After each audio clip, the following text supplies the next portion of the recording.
Let's go live now to Canberra, where the Prime Minister is on his feet for the condolence motions to Victoria MP Peta Murphy. Cancer patients. She cared so much about that initiative that she travelled to Canberra last week to try and launch the report. In all this work, Peta never once complained about the battle that she was in. She had faced cancer once already at the age of just 37. She took time away from an already stellar legal career. As part of her recovery from treatment, she went on to win the US Masters Championship in squash, took the trophy from Harvard Club back to Frankston. She fought the good fight in Dunkley in 2016 and then won against the tide in 2019, becoming the first woman to ever hold that seat. Then Peta's cancer returned, a bare fortnight before she would give her first speech as an MP. Instead of lamenting the unfairness of this, she would talk about the privilege she had as an advocate, as someone who could raise awareness, set an example, call for action and drive change. And it's important to make the point today that for all the courage and character Peta showed in her struggle, she was so much more than what she endured. Her deep intellect and her unwavering instinct for justice and fairness had been honed by years of service to community legal centres, legal aid and the Victorian Law Reform Commission. And it travelled right across economic and social policy. So often, her deep understanding of the issue and her formidable capacity as an advocate helped make a decisive contribution. So much of the work being done to close the gender pay gap has been informed by Peta's expertise. Peta also led the charge on new reforms to minimise the harm caused by online gambling. And it speaks volumes that everyone involved in that multi-party committee simply calls it the Murphy Report. And as a local member, she was absolutely everywhere. She had an eagle eye on every local project, an encouraging word for every community organisation and every sporting club. She was a relentless champion for better services in Dunkley and a role model for women and girls. All of which is why attending a local event with Peta meant basking in her glow. I attended everything from early learning childhood centres to aged care facilities to the wonderful art gallery surrounded by bush in that electorate to the Frankston shopping centres. Peta Murphy, wherever you went, was known and loved by her local community. People responded to her determination, her pride in the community, her passion to deliver, and they could sense, above all, her absolute authenticity. Her husband, Rod, talks about the way people would humbly, shyly come up to Peta in shopping centres and at footy grounds and simply say, "Thank you." They could sense she cared, and so could all of us. The courage that she showed in coming into this chamber and indeed making her debut with the impact that the chemotherapy had on her physical appearance, where we talked about her coming to the Australian Open with me, which meant that she sat next to me and it meant that she'd appear on TV. It was a very conscious decision that she made, that we discussed, because she wanted for all those women in particular, but others as well, going through the experience of cancer treatment, to show that it was a fact of life. I found that incredibly courageous. Each and every day she continued to show that, which is why she consciously chose to be open, transparent, and in full view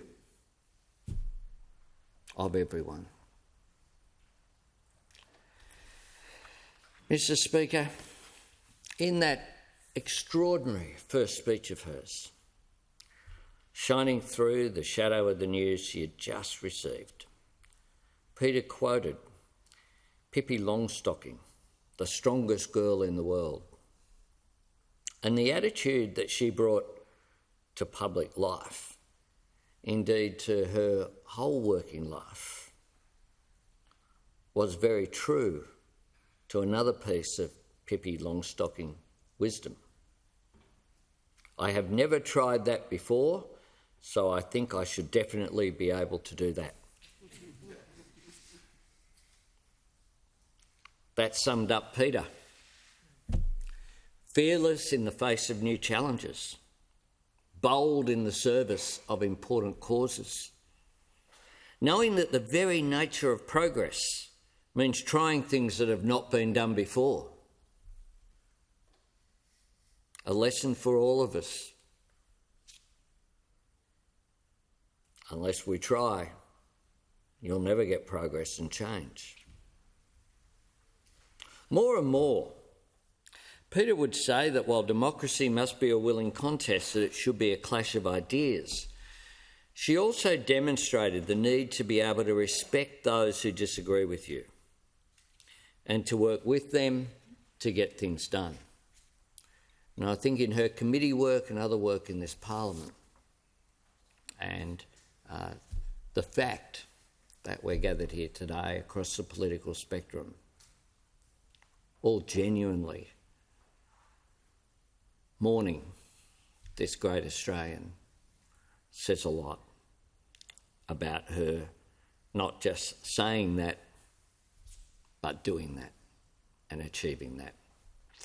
And I thank the members of the non-Labor members in this chamber for the number of very warm messages that they've given to me as the leader of the Labor family whilst we mourn our family member. Mr. Speaker, not every day in this place is an easy or uplifting one. We all experience moments of frustration. But any time you had the chance to chat with Peta, you were reminded instantly and powerfully what an extraordinary privilege it is to serve in this place. That sense of pride and purpose lived in everything she said and did. She couldn't stand missing a day of Parliament, even when it would have been totally reasonable at times for her to not be here. She was here more often than she probably should have been to look after her own health. But she regarded it as such a privilege. So she would apologise for any day that she missed. She believed that every minute in public life was a gift, an opportunity to advance social justice, to represent and serve the people of her electorate and our nation. And in doing so, make this greatest nation of the world even better for her contribution. Mr. Speaker, I know that for many of us this somehow does not feel real, and it probably won't for a while. We'll still half expect to see Peta coming through the door at the caucus room or my office or into the chamber. with those ever bright eyes and that glorious, infectious smile that she had. There'll be moments when we'll let ourselves believe she isn't gone at all. And indeed, because of her legacy, because of what she did and what she meant, she will never be truly gone. We will keep the glow of Peta Murphy in our hearts. Those of us who met her and experienced her friendship are privileged to have done so. So let us keep her fine example of this outstanding, courageous, inspirational Australian in our minds. We give all of our love and sympathy to Rod. It was a very difficult period for Rod, particularly over the weekend. No one could want for a more devoted and loving partner than Rod Glover was to Peta Murphy. To her parents, Bob and Jan, to Jodie and Penny, all of whom were able to spend that final period with Peta. In accordance with her request, she, like everything else she did in life, in passing, she did it her way, in accordance with her requests and her wishes for that final period. To her near and dear friends, including those in this chamber,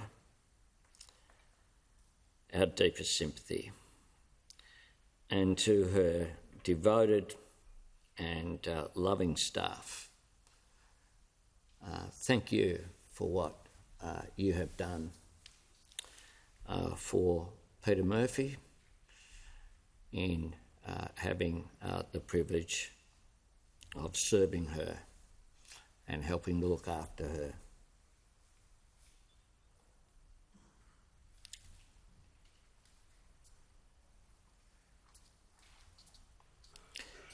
May Peta rest in eternal peace.